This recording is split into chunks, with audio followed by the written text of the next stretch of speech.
ఊర్లో హాయ్ అండి. మా ఊర్లో మా చిన్నప్పుడు మా అమ్మోళ్ళు పుల్లగూర అని వండేవాళ్ళు. ఇలాగా అన్నీ కట్ చేసుకొని ఉల్లిపాయలు, పచ్చిమిరపకాయలు, ఎల్లుల్లిపాయలు, దోసకాయ ఒకటి, బీరకాయ ఒకటి, సొరకాయ ఒక ముక్క, టమాటాలు, బెండకాయలు. ఆ తర్వాత దోసకాయ ముక్కలు వేసేసిన తర్వాత బీరకాయ ముక్కలు వేసేయాలి. బీరకాయ ముక్కలు వేసిన తర్వాత సొరకాయ ముక్కలు, బెండకాయ ముక్కలు, టమాటాలు, ఆ తర్వాత పచ్చిమిరకాయలు మనకి ఎన్ని కావాలంటే అన్నీ, ఆ తర్వాత కొంచెం ఉల్లిపాయ ముక్కలు, కొంచెం కందిపప్పు,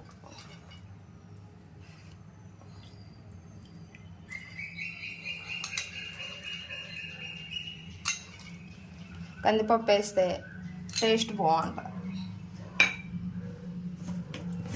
ఆ తర్వాత కొంచెం కారం,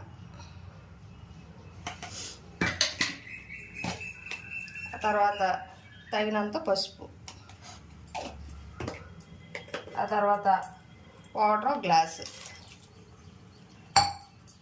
ఆ తర్వాత కుక్కర్ మూత పెట్టాలి. ఇలాగా 3 విజిల్స్ రానిచ్చి ఆపేయాలి. కుక్కర్లో పెట్టాను కదా కూరగాయ ముక్కలు, పప్పు అయ్యాను నేను. అది 3 విజిల్స్కి అయిపోయి ఆ తర్వాత కల్లుప్పు వేసాను. కల్లుప్పు వేసి ఇలాగనాలి.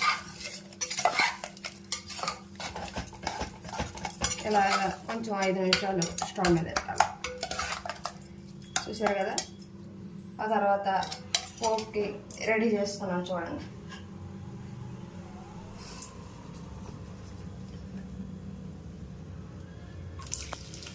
కొంచెం ఉల్లిపాయ ముక్కలు, ఎండుమిరపకాయలు 3, తర్వాత ఎల్లుల్లిపాయలు కొంచెం.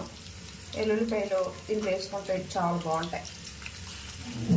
ఆ తర్వాత ఆవాలు, జీలకర్ర